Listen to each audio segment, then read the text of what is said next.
โดยสวัสดีมื้อนี้เราสิมาแนะนำเกี่ยวกับการรีเซ็ตเครื่องเนาะสำหรับ MIUI 10แล้วก็11โดยสำหรับ Xiaomi ถ้าเรารีเซ็ตเครื่องโดยที่บ่เอาแอ็กเคานต์ออกตัวเครื่องมันจะล็อกเนาะเดี๋ยวมื้อนี้เราสิมาแนะนำการรีเซ็ตโดยที่บ่ให้ตัวเครื่องล็อกเนาะก่อนอื่นเราต้องเข้ามาที่มีแอ็กเคานต์ตัวนี้เนาะสำหรับ MIUI 11มันอยู่ด้านถึงแต่ว่าในที่นี้เราบ่ได้ล็อกอินแอ็กเคานต์ไว้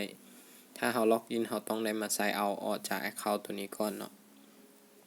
และตัวต่อไปที่เราต้องเบิ่งก็คือตัวแอ็กเคานต์ของ Gmail เนาะให้เราสไลด์ลงมาลุ่มสุดมันจะมีแอ็กเคานต์ตัวนี้เนาะให้ไปลบเอา Gmail ตัวนี้ออกก่อนเนาะกด More แล้วก็กด Remove เลยโดยตัวนี้มีแต่เรา Remove Account ออกก่อนเนาะหลังจาก Remove Account 2ตัวนี้ออกแล้ว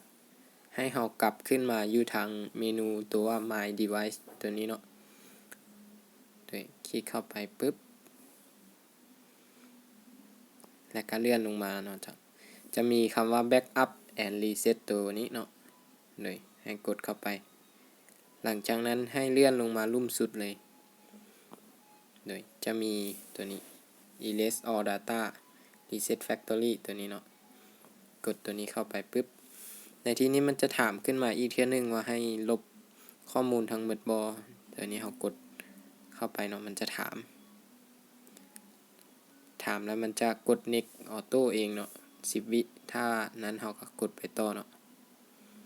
นี่กด Next ปึ๊บมันจะถามอีกแต่ที่นี้เราสิ cancel ไปเนาะเพราะว่าเราบ่อยากรีเซ็ตเครื่องเดี๋ยวมันสิ